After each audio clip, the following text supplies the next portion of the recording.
What's up, everyone? Mr. YouTube Gamer. Today we're playing Fallout 4 in 2024. I thought it'd be fun to go back to this game since the new TV show just came out, and it's actually really good. I was able to finish it in less than a day. It was that epic and amazing. So if you haven't watched it yet, I absolutely recommend you do. It was very well made, well acted. The only problem I have really is that they completely retconned Fallout New Vegas, which I'm a little bit pissed off about. But overall, if you just look at the show on its own, it's great. But if you did watch it, you might be interested in playing some of the games, because I imagine a lot of people who watch the show are new fans to the Fallout series and never played any of the games. Fallout 4 obviously is the most recent game. Well, technically not. Fallout 76 is, but Fallout 4 is a single-player game, while 76 is a multiplayer title, and it's definitely a lot easier to get into a single-player game where you can just play it on your own and not have to worry about other people, and Fallout 4 actually has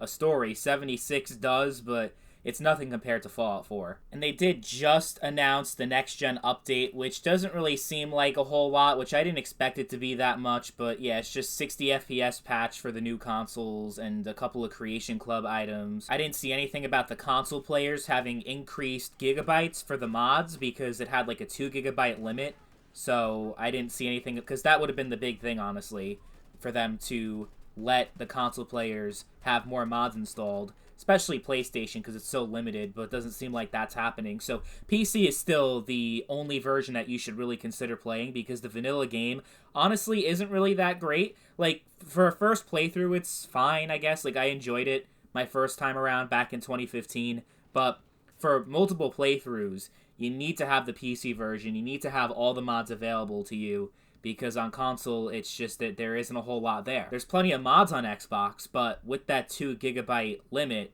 there's only so much you can really do. Plus, they did announce that the PC version is going to get a lot of those updates from the next-gen update. I mean, it already can support 60 FPS, obviously, but the Creation Club content, from what I understand, is also coming to PC for free, so it's obvious which platform you should be playing this game on. It's been so long that you don't even need like a really beefy PC to be able to handle it. I think, honestly, there's a good chance that whatever you're rocking with right now, it can probably run it. And I'll just tell you quickly, some of my favorite mods, I love the weapon mods, the armor mods, and there are a lot of quest mods too. Sim Settlements 2 is probably the best one of that. It completely changes the settlement system where you can pretty much have your settlements built for you instead of you having to spend all that time trying to build them up, because I know a lot of people really didn't like that. And it also has an entire quest line where you take down the Gunners, a faction that really didn't get too much attention in the base game. There's another really good quest mod that changes the entire game called America Rising that lets you play as the Enclave, which is just fucking amazing. Like, there's so much good shit out there when we're talking about the Fallout 4 modding scene, which is still getting new updates and new mods being put out there, because Starfield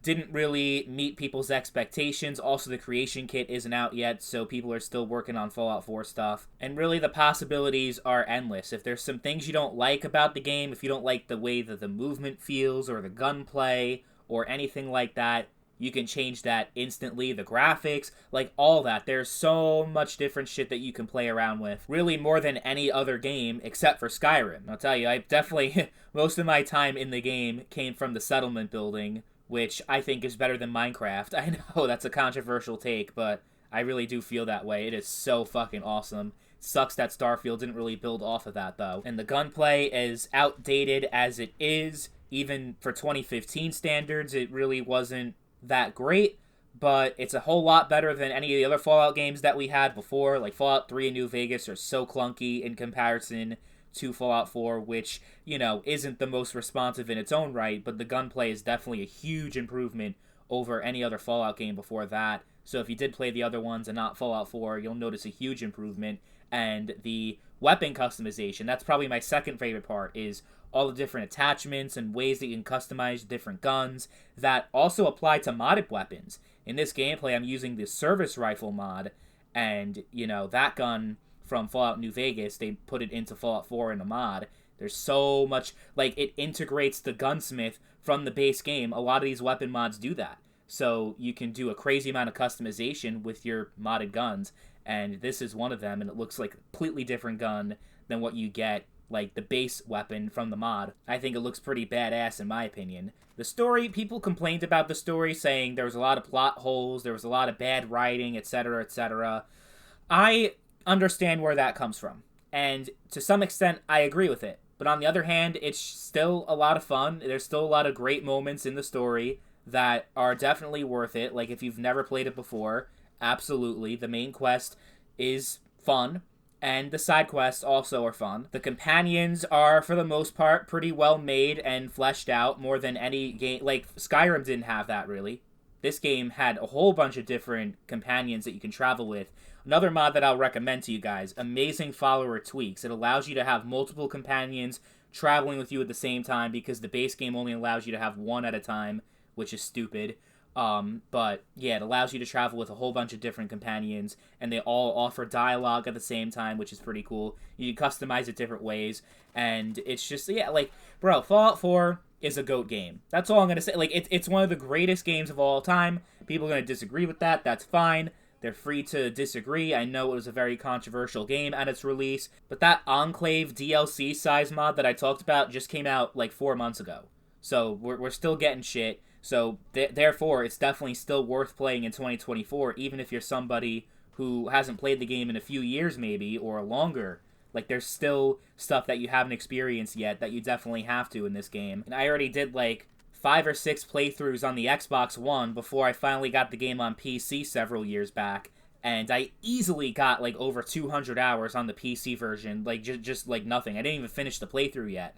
I ended up starting a new one or whatever, like for my Let's Play channel that I never finished. It's just so easy to get lost in the world, so easy to just waste so much time on this game. Oh yeah, and the DLC is also definitely a necessary thing to have, because they still sell the game separately from the DLC. So if you don't have the DLC, get all of them, if not for nothing else, but because there are a lot of mods that require you to have all the DLC content installed. And the DLC is, for the most part, pretty good. I like the Automatron DLC, where you can build your own custom robots. I like Far Harbor is probably one of the greatest DLCs in all of video game history. And even Nuka World was a lot of fun. So yeah, DLC is also a must-have. And I think even if you're a casual person that isn't really much of a gamer, but you love the show and you want to like just expand your horizons with Fallout, I just play the game on the easiest difficulty, because it has that difficulty setting, and it's really not that hard to get through the combat if you play on the easiest mode. And there's mods that you can download, there's cheat mods that you can install, stuff like that if you don't really want to grind for supplies and building materials and ammo and all that shit. Like, there's definitely ways for all types of players to enjoy the game. If you're super hardcore, there's obviously a survival mode, which is very popular, and a lot of people enjoyed that. So yeah, there's something for everyone in Fallout 4. There really is. So if you haven't played before, definitely play it. If you have, definitely play it again. Still one of my favorite video games of all time, and it's always a blast going back to it. And that hasn't changed in 2024.